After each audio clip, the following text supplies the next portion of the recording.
It's going to play the opening.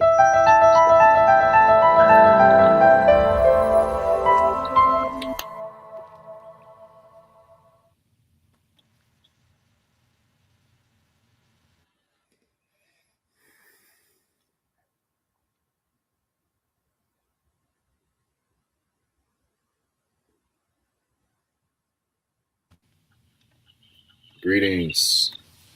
Welcome. Welcome. This is A Walk with the Master on the Amethyst Institute High Vibration Television show. Today we have a very special guest in the studio. We have the illustrious Master Yao.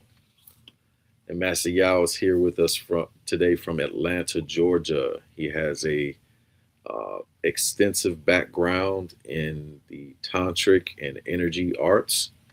He's an energy healer, much more. I'm going to let him give you guys a better breakdown and history of where he started and how he started, and then we'll get right into it. Master Yao, if you please let the people know a little bit about yourself as if they don't already know. Thank you very much. I'll try. I, have been doing certain things for most of my life, but I started in depth in my late 30s in 1990 based on an accident that happened. And it propelled me into a change in lifestyle. And I began this project that later on would be called the Marmara Project, in which I went around and started meeting with and learning from very special people. Almost 40 people in total. I went to where they were, or they came to where I was, and they gave me like a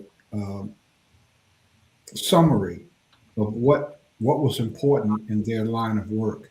And these were specialized healers, people who, for whatever reason, were very unique in their calling. And some of them, they had books and things like that, but a lot of them were basically unknowns, people who nobody really knew about, and they've been studying in some out-of-the-way backwater place for most of their lives, sometimes passing on information that their families have held for 200 years. Mm. And Wow. I found out that in many cases, a lot of them were about to die, not right away, but they were going to die within that decade. And they were concerned that was the common denominator. They were concerned that they will go into the grave and take the information with them. Wow. And that was their prayer. So they shared some of it with me, and it started me on this journey of becoming my highest and best self. That was the thing that kept being repeated, even though at that point I wasn't really living that. Mm-hmm. I was, really living for the money, and had the cute girlfriends and, a lot of that stuff. And after, I had there was an explosion and, I almost died and everything. I sort of reconsidered a lot of that stuff. I studied a lot of different things, too many really to even name. And I began a certain type of initiation into these different orders and societies and things. And the initiation was like, I was sometimes doing 3 or 4 initiations all at the same time. And some of them were real initiations that are self-done. Some of them were done by other people, shamans and people like that. But I also went through initiations of my own, and I was being guided through them and to do them by entities, let's just put it that way, things that I was in contact with that were telling me to help me to do these things. And things started happening to me, real things.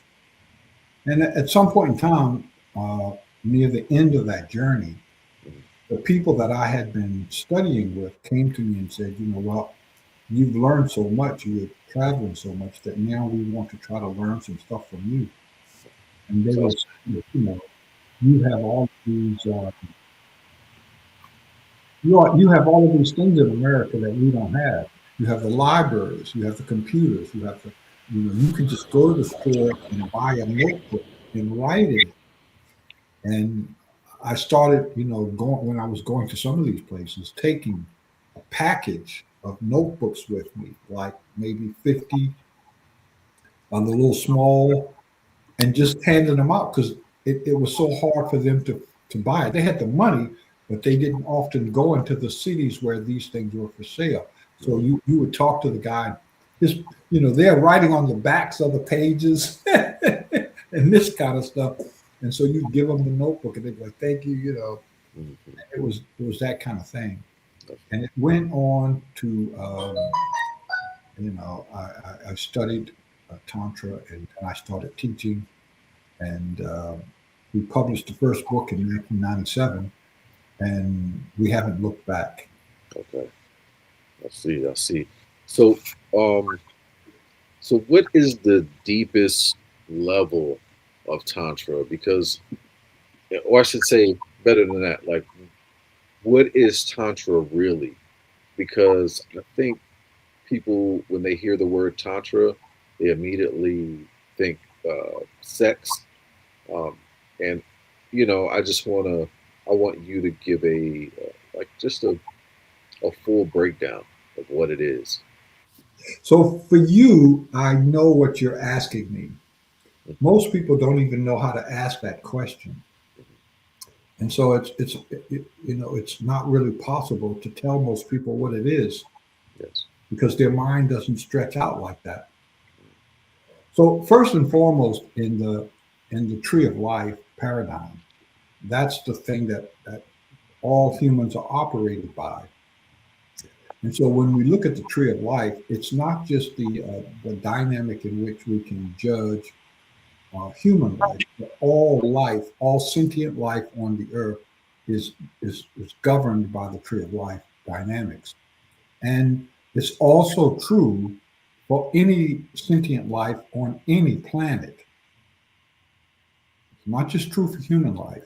Mhm. It's a universal type of a principle, right? Yes. And it has certain things that are sacrosanct, absolute. And so when you have this tree of life, it has 9 spheres in it, the 9 deities. And these are representative of the organizing and shaping forces of life, of God, whatever you want to call it. And these things have, within these 9, there's all types of geometric patterns that talk about how different types of life interact with other different types of life. Especially has these 3 triangles made up of these 9 deities, and there's a triangle at the bottom, a triangle in the middle, and the triangle at the top, and they represent the different fixed classes of human beings and the way that they're organized. And this thing is not like a general classification thing. It's a hard category.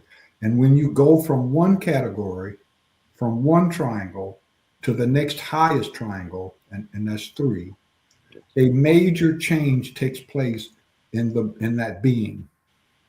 And our goal as humans is to move first from the bottom triangle to the middle triangle, and then from the middle triangle eventually to the top triangle.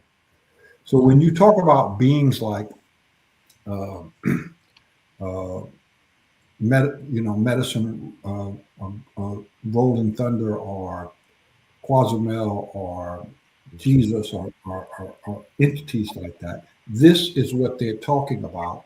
They're talking about moving from the bottom triangle to the middle, and eventually moving from the middle triangle to the top triangle. When you look in the Bible, in the New Testament, I think it's Matthew or Acts, I think it's Acts, verse 10, that's when they got into the upper room. That's when they moved from the middle triangle to the top triangle. And if you go into the Quran, or you go into uh, the Hebrew scriptures or any of these things. It talks about these three types of humans. And so their experience of life is different, right? And so when you are in the bottom triangle, it's a very gross form of life. It's very, when I say gross, what I mean is that it's coarse, it's not refined.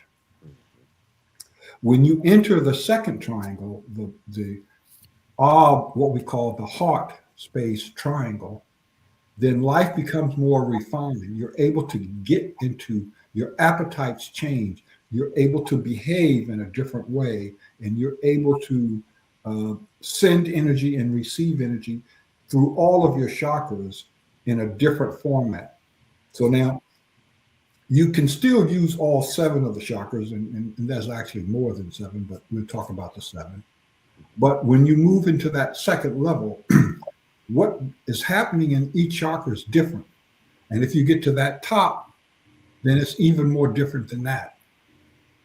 So, Tantra is talking about how humans are programmed to interact with the opposite sex at each of these three stages in life. And the goal is to get the most out of whatever triangle you're in. And so 92, 93% of all humans on Earth are in the bottom triangle. And you got about 8% that's in the middle triangle, and less than one half of 1% that's in that top triangle. Okay. And so the programming in the DNA is telling you not only you're doing two things at the same time, you're moving up so that you can get to the next highest triangle. Yes. That's part of what you're doing. And the other thing is you're trying to get the most out of that triangle that you can get, the most life, the most juice, the most gusto. And Tantra teaches you this. Mm. That is what Tantra is. Okay. Um, the next question I have for you is, what personal realization prompted you or was the catalyst for you to create the Grand Trine system? First of all, the thing that I just told you, it's not something that I share with most people because in order to tell them that, I've got to go through a whole class on the tree of life and a whole class on a whole bunch of other things. When we first started teaching the classes in Tantra, we taught them everything. And people dropped out of the class before they could finish. It cost too much. And people became very frustrated because it seemed that they were learning everything else except the sex stuff. We had to um, we had to not water it down, but we had to condense it down considerably. The version that we're teaching now is probably like the 26, 27 version based on what we started with around 2006, 2007, before we got to the actual first class. First class in Grand Trine was 2010. And we studied and worked on it for 4 or 5 years before that. Um, it's like a big part of what's happening in the class is that um, people are trying to decide which way are they going to go with this. Are they going to go with the pleasure or the learning and the expansion of consciousness? To some extent, you need to have to expand your consciousness to understand and to be able to experience the pleasure. But then on the other hand, if you get too deep into that, then you can't experience it. So the first part of is to answer this question. Okay. What is the um, what does the name Grand Trine actually mean to you? And what are when you hear the name, I hear trine. What are the three energies that we're bringing into alignment here? That's a secret. I'm just kind of, I'm just messing with you. It's not exactly a secret, but it is kind of a secret. There are Yeah. three curriculums, three paths, Mhm. um, and it talks about the fact that you can take the pleasure path, you can take the consciousness path, or you can take the healing path. And many tantras are divided that way. It also talks about the fact that tantra deals with, the hands-on technique, the hands-free technique, and the infusion technique, where you are infusing the energy with consciousness so that it's programmed before it even gets to the person that you're projecting to. Grand Trine also talks about, the fact that in many cases, when you're doing projection work, polarity work, you're really dealing with the ancestors and the elementals, and you really have this triangle between the elementals, the ancestors, and humans. And the fact that even though this work is really mostly about humans, it's really also very much about the path of life of the elementals and the path of life of the ancestors who, they're in the dimension above us.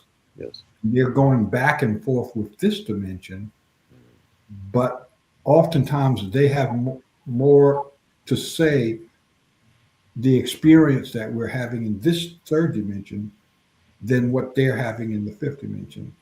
So that's kind of a weird kind of an answer, but it's basically talking about these three paths that come together for you to experience perfect tantra. Perfect tantra is a frequency. That's what it is. Mhm. Now, you when you created Grand Trine, you know, obviously you came from a very unique perspective. You had, like you mentioned, up to 40 teachers, right? As you were preparing that way. Um, was there anything as you were putting the system together that you felt might have been missing from other systems? Exactly. Um,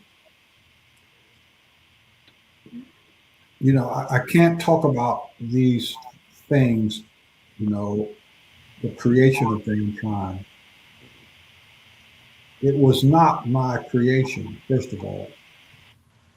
It was a collaboration, and I was about a third of that collaboration.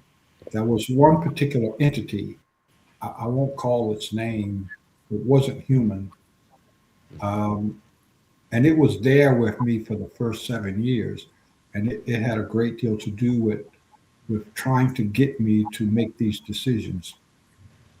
Um, so a lot of things did not pass. I wanted to do a lot of things, and it did not agree. And then there were a lot of ancestors and things who also were involved in the process. And so this one particular deity, Sankofa, which is an African entity, what it does is it goes back and makes contact with ancestors so that you can remember the past. So a lot of people talk about Sankofa, Sankofa, Sankofa, but they have no idea just exactly what it really is. And when you make contact with Sankofa and you start working with it, then it finds out what you're doing now. And so then it tries to locate the ancestors who were there when this was actually happening. Mm-hmm. It's very difficult and a very long process, and it was very frustrating. Very, I mean, it kind of makes you mad actually, Mm-hmm. uh, because they're interfering. They don't want you to do stuff because that's something that they can see that you can't see that they're trying to get you to take into consideration. Make a long story shorter, um, I started patterning my system after the system that was, in uh, Angkor Wat in Cambodia, Uh, back in the period from 1100 to approximately 1500 AD. That was the system I first started trying to pattern Grand Trine after. But what happened is that in the process of going through a Amama, I ran into people who were operating systems And their ancestors spoke to me and basically said, well, they spoke to Sankofa and they spoke to another ancestor, one of the ancestors that helped me write the book. And they were basically saying that you really need to incorporate aspects from these other systems. So the system is really, I drew from four different systems, and then there was an elemental, almost like an angel kind of a thing that it kind of was the final test if something was going to help people or not really help them. We were trying to make it foolproof so that people couldn't misuse it too bad, because we knew that when we put this out, a lot of people would misuse it in the beginning, and that's how we. That was kind of the formula Mhm. uh, for us to create Grand Trine, and we looked at the mistakes that they made in the past. So people tried to do Tantra and they had good intentions and they tried very hard. But after they died, what they learned and what they wrote down, the people that followed them misused it. So one of the things I tried to do with Grand Trine was create something that would be forever green. That 100 years from now, 500 years from now, the teachings would still hold value, and that's what I think we have done. Wow. Okay, that's powerful.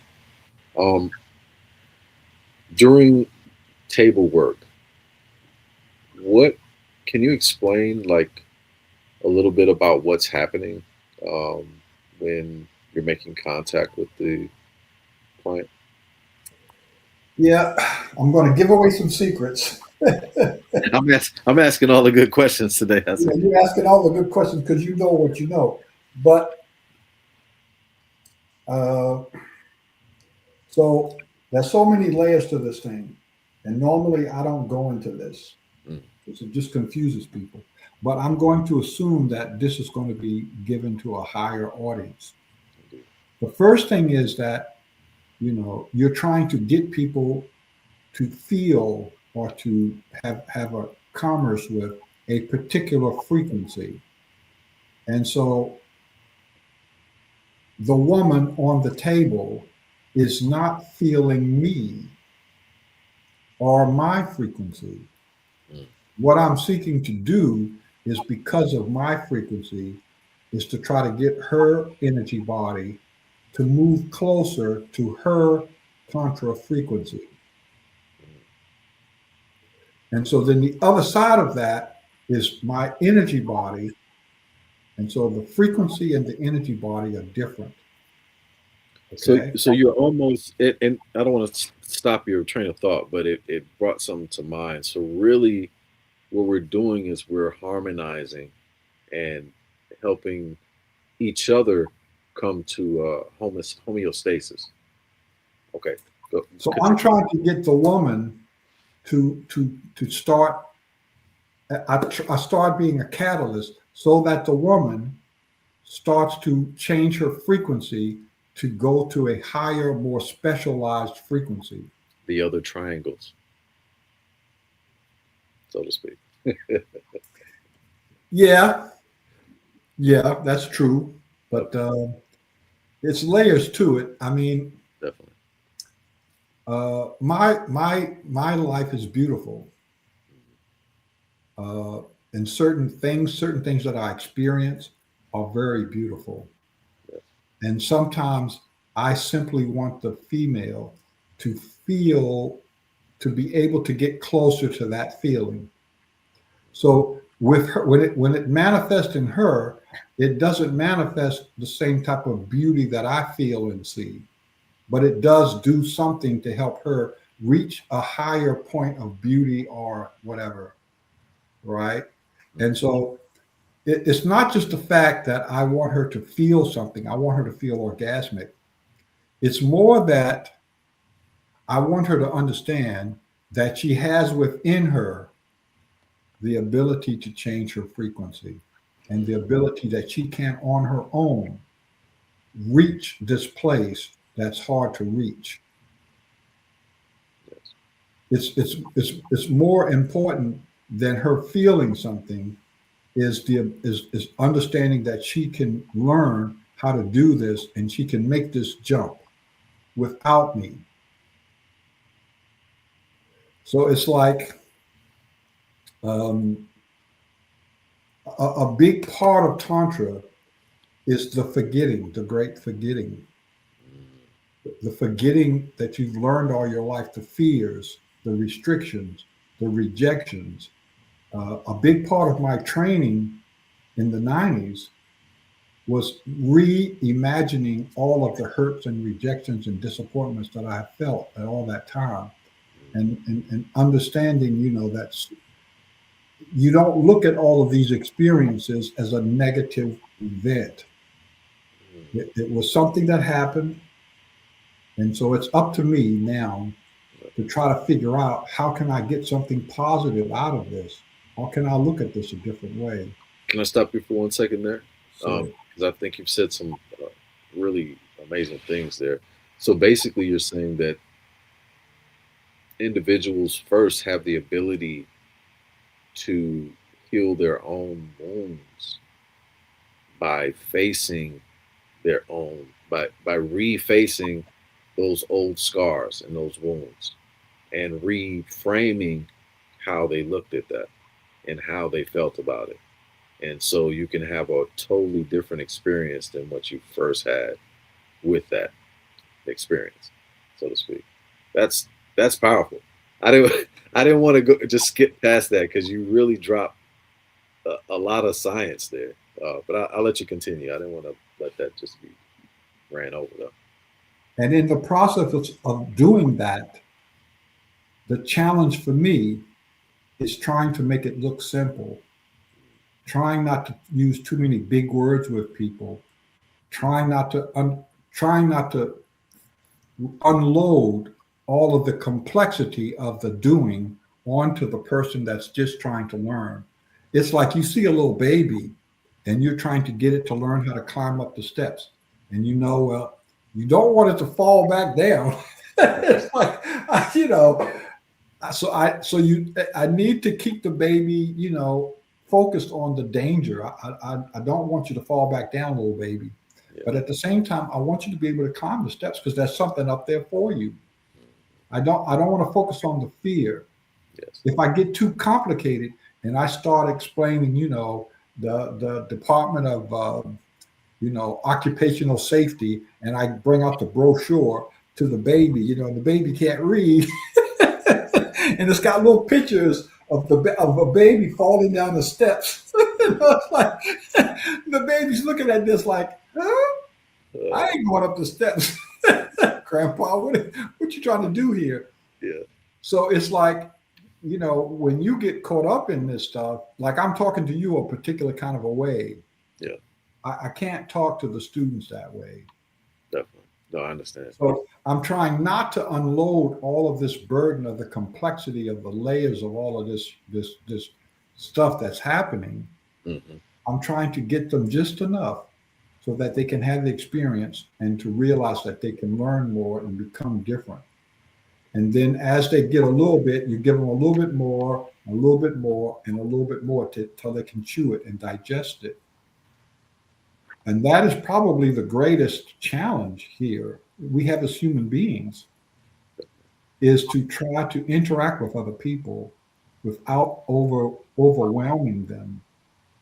Because even the beauty of this can overwhelm people. Um, Two of the Tantra masters from the past were shot and one was killed. Um, One guy was right here in Atlanta and he was shot dead. Wow. And another guy, Master Yao, Mhm. he was shot twice, but he survived both times. And, he talks about the fact that he made the mistake and he realized it the second time that he brought the women to too high a place of pleasure, too intense. And then when he stopped interacting with them, they didn't want to deal with that. They did not want to stop that relationship because they were like, okay, this has helped me get out of my depression, my psychosis, my mental health. And so I'm looking forward every week to these orgasmic sessions. Hmm. And now you're telling me after 3 months, I'm out of money and you're not going to see me no more. Let me let me tell you, that's a great point you just made. Is That's one thing I've always tried to embody with my clients, is that, you know, I realized that a lot of people will use you as like a crutch if you let them. And one thing that I learned early, in these arts, in these systems, is that it's better to give your clients tools than to let them just be, at least for me anyway, than to let them just be 100% relying upon me as the practitioner for their healing. I let them know that the healing is on them, and what's really happening. I'm just a catalyst for whatever you're experiencing, and let me give you these tools. Let me give you this particular qigong exercise or this stretch or whatever it may be, so that when you're at home, practice this every day, so that when I do see you again, boom, you're feeling better, and you're now feeling confident that, hey, I don't even have to come back. And that's really what I want, because I really want the testimonial. To be honest, they don't have to come back as long as they've gotten what they were looking for, and I could be a catalyst in their life to help them get where they're going. But I didn't want to change the subject, but I really felt what you were saying with that. So I'll tell you a story. Yes. I'm good at that. So it's a little risque, but when I was younger, I liked being around women with nice figures and bosoms and cute smiles and all that stuff like that. And so, I was making love. I was starting to perfect my abilities. And so I was making love to this woman, and it was going really well. I was proud of myself. and so, after a good amount of time, I stopped. Uh, I came to the end of the road, I thought. And so I stopped, and then a couple of, not even a minute, and the woman started up again. And she started orgasming after 2 or 3 minutes. She started orgasming again. So I'm, sitting up in the bed, kind of looking at her. And I realized, I'm like, she's doing this without me. And I felt kind of useless, like, after all this work I did, it's like, and now she's just doing all of this without me. So she made love to herself for like another half hour. Yeah. And then the next day, it came to me. I'm not sure if it came from the ancestors or who it came from, but the message was very clear from multiple sources. Isn't that what you were trying to do, stupid? And that's how they talk to you sometimes. They talk to you like, don't you get it, stupid? this is what you were trying to do, to get her to a place where she could experience real love without you being the crutch that she has to lean on. Mm. And so it took me a couple of days, of feeling sorry for myself to Yeah. get to the point of realizing, well, Yeah. yeah, that is kind of what we're trying to do there, right? Yeah. And I learned from that sometimes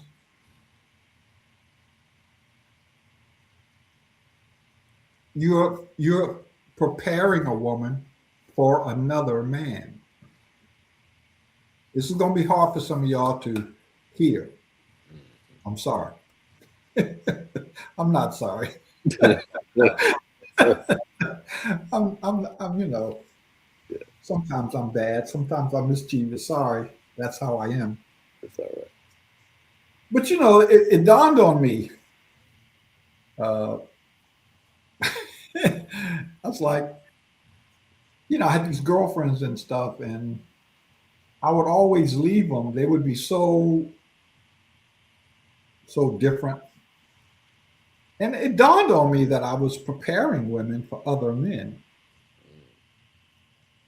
And at that point in time, though, I had matured a lot more. And then I realized that, okay, if all men did this, then all women would become the highest and best women that they could become. If that's how all men treated women. Yes. And if all women did this, all men would be happy. If all women went around thinking, whatever happens between me and this guy, I want to leave him a higher and better version of a man, happier, uh, better suited to deal with his next mate or whatever. It became something that I teach in all of my classes now. That we're trying to become something. We don't want to pee in the pond because we got to drink out of that water. That's right. And every time you mess up a woman's psychology, mess up her sexual ability, her profile, some man has got to drink that water. That's right. Some man has got to drink that. And so there's little things like this that where you come in to understand the frequency. Definitely. It's a God frequency. It's a version of God. It's a type of God. It's a type of way that you're looking at sex, creation, pleasure, consciousness. You're looking at all of these things in a different kind of a way. And eventually it all morphs and comes together in this very angelic type way of looking at the opposite sex and looking at reproduction and looking at love. Indeed. What does it take for a practitioner who is studying these arts? Um, what qualities do they need to embody or imbue to be able to hold space um, for others to be able to heal in their presence? The hardest thing for me personally, the hardest thing for me personally, the most difficult action required of me is to see all women and not have that picture ruined by a few women, and the same for men. Excuse There's some really knucklehead men out here that I really want to beat about the head and shoulders. me. And there's really some women out here I feel are just despicable. And their real great crime is that they turn us away from loving women in general. When I look at most women, the vast majority of them have beauty. I can't see that. Some of them, they don't like me. They don't see me as whatever, worthy or this, that, and the other. But somebody looks at those women and loves them. Some child, some husband, some grandfather, some brother. Somebody looks at those women and think, oh my God, that's the love of my life in terms of platonic love. And it's like, I remember, like my sister, helped me when I was young to do so many things. And I just looked up at her at that time and thought, wow, what would I do without my sister? And some women can just take that away from you. To really get into a space, you have to see beauty in women because you have to see God in them, really. I don't want to use the word God because we use it too much. Yeah. But really, you've got to be able to see an inner beauty and the outer beauty and to some extent be able to be in a state of pleasure. I like breastises, you know, uh, and I'm not trying to be, I'm not trying to be gross or insensitive or whatever. I like breastises, and the older I've gotten, If you look, Master Yao, if you made the T-shirt, I'd buy one. Okay. it's like the older I've gotten, the more I like them. It's like, I mean, all the things that I want to do to them, that, Facts. I just want to do things that's just, and so, the first time I was able to get a woman to have a breast orgasm, I was just so darn pleased with myself. Uh, And, just sitting there watching her, it was just, it was beyond, it was just beyond, you know, extraordinary. The point is, younger in my life, I would not have allowed myself to enjoy it that much. And that's why I couldn't get her to that point. mm, My appetite, my um, libido, my openness to the experience was just not great enough. It's like there's a difference between a gourmet and a glutton, but there is a similarity. And so the glutton just wants to get a mass of food, and they never really reach satiety. mm, And the gourmet, he only wants the top band of the vibration. He wants the food as much as the glutton does, but he's only willing to intake that top layer of that best food, that food it's just got the refinement, it's got just the right aroma, it's got just the right taste. It's just a perfection of the spices, and it's like yeah, you like that experience so much that you're not willing to trade it for the 90% under that. You just don't want to. You would rather not eat any food at all if you can't have that top 10% gourmet stuff. yeah, And so we have to be that way sexually. We have to want stuff a lot, intensely. You have to want it. You have to want the pleasure intensely. You just want it. You just want to penetrate. You just want to do all the things you want to do intensely, robustly. But, you're not a glutton. You're a gourmet. You simply want the highest frequencies that you can get from the woman. You sexual don't, aficionado. you're a Yeah, connoisseur. the You're a connoisseur. sexual connoisseur. You don't want just any kind of sex. That's right. I I would consider myself one. Well, I'm getting there. I'm getting there. I'm learning. Oh, but that leads me into the next question. I only got a few more for you. I'm going to keep you all night. Um, but this is, I think, an important one. And so, how important are consent boundaries, trust, and emotional safety within authentic Tantra?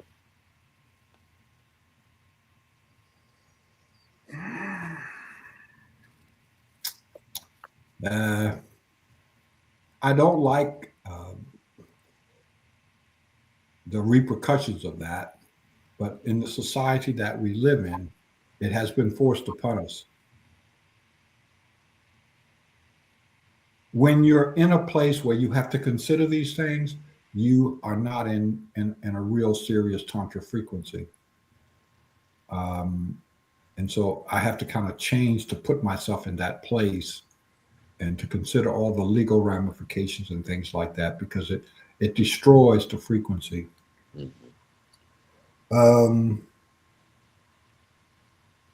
I mean, a lot of women just can't. They just feel so much into their security issues that it's very hard for them to resonate with tantra or any type of serious male sexual frequency. if you really get caught up in that whole dynamic, then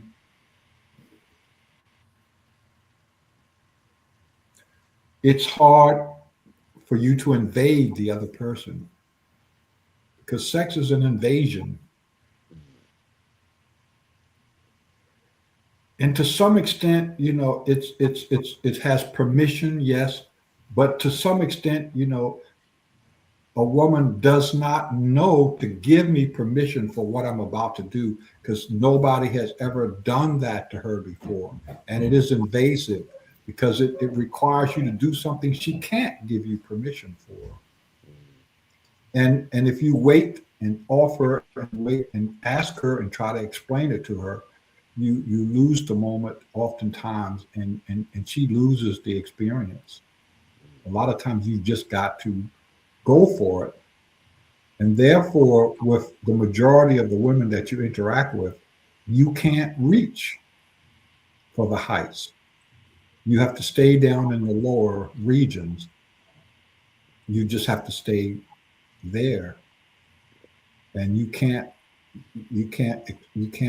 offer to her or express to her um, some of the things that you really want to do. So, we have all of these concerns about clothes and what we're wearing. And when people come to class, they want to make sure that they're dressed properly and this, that, and the other. If you have these kind of concerns, you're not in the frequency of Tantra. Because when you start to approach that, you don't care what you're wearing. Um, Security is a big, big issue with people. But first of all, if a man wants to do something that's going to really offend a woman, really hurt her, really damage or traumatize her, then he has not gotten close enough to his God self. Once the man starts getting reasonably close to his God self, that's not possible for him to even think of because, I mean, he's not going to do anything to you that God would not consent to. So, That's so you see what I'm saying? It's like when you're in that frequency, when you're in the Tantra frequency, you know, that person's not going to do anything that God wouldn't do. yes. So, Now I know that was a strong one and a serious one. We have an event coming up in a few months here. Um, so that being said, what can single people learn through Tantra? Because I noticed you said it earlier that it's kind of like we're prepping each other for possibly their next, uh, I guess you could say their next love or their next lover, so to speak. So because this is a concept that I have thought of before, I never heard anybody actually say it out loud. So that was interesting to hear you say that because I was like, wow, that's a thought that I had before, but I've never heard anyone articulate it. But that being said, so um, what can single people learn through Tantra that prepares them to enter relationships from wholeness rather than from need?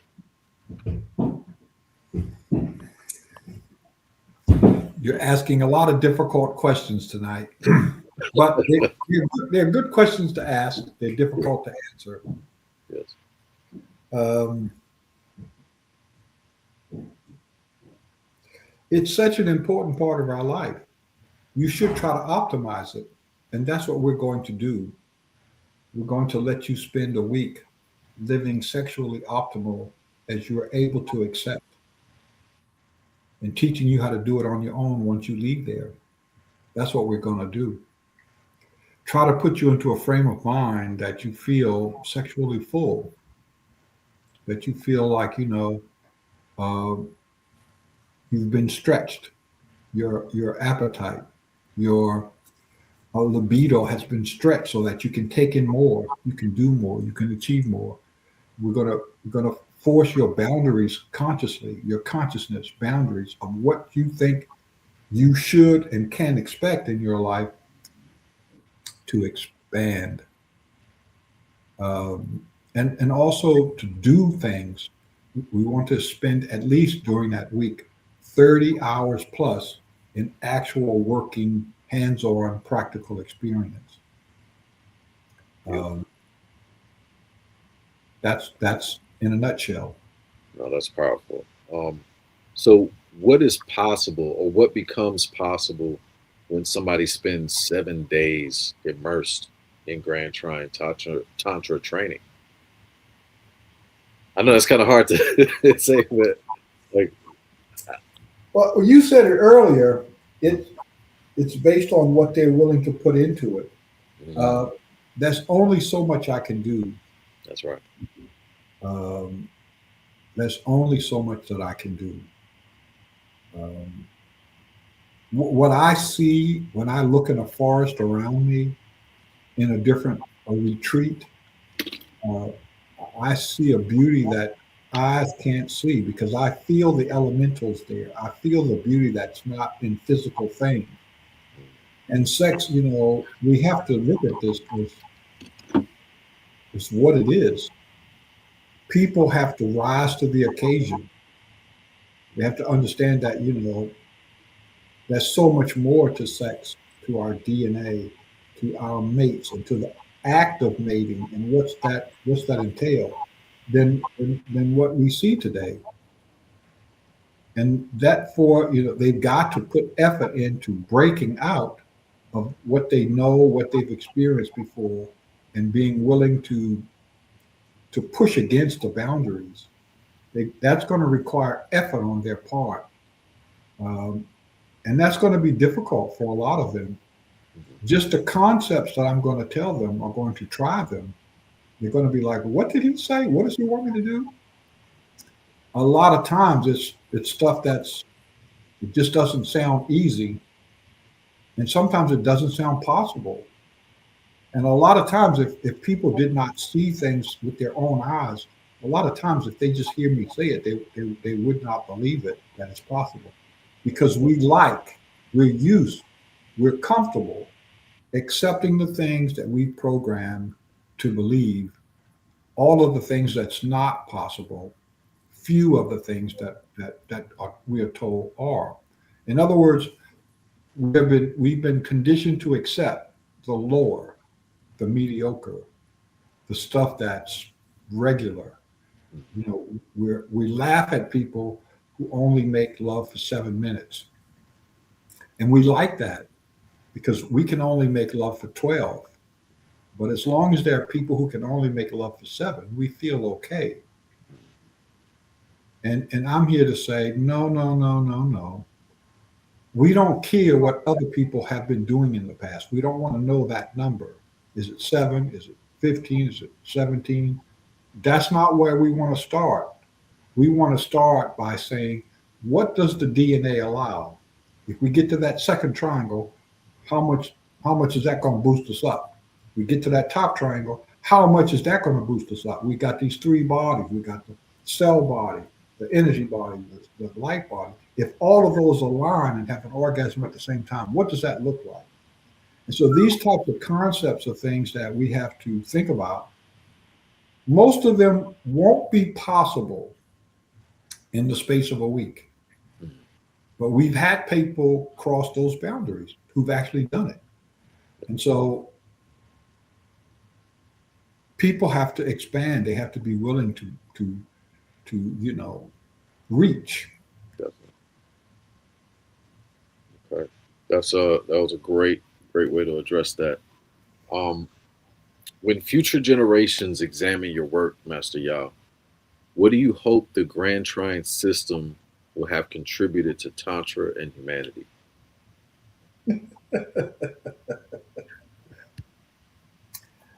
The actual real answer to that is I hope there's 10,000 people who are trying harder than I tried.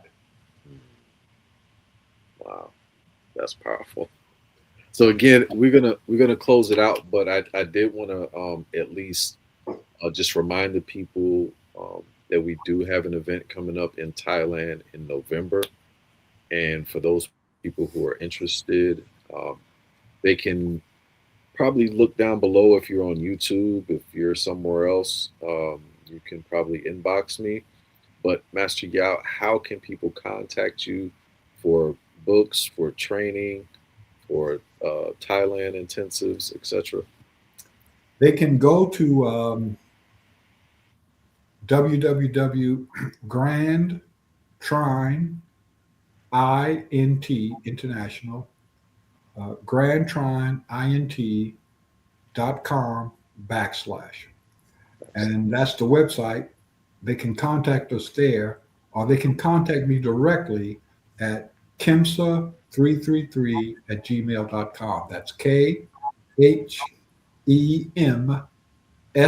as in Sam, A as in Alpha, 333 at gmail.com for class information about upcoming classes. And as a matter of fact, we're about to publish the fall register now on the website in about 3 days. Okay. So that, we got all these new courses, workshop stuff coming up, and we're going to post it. Okay. Well, I'm posting this tonight, so anybody interested in classes, you know what to do.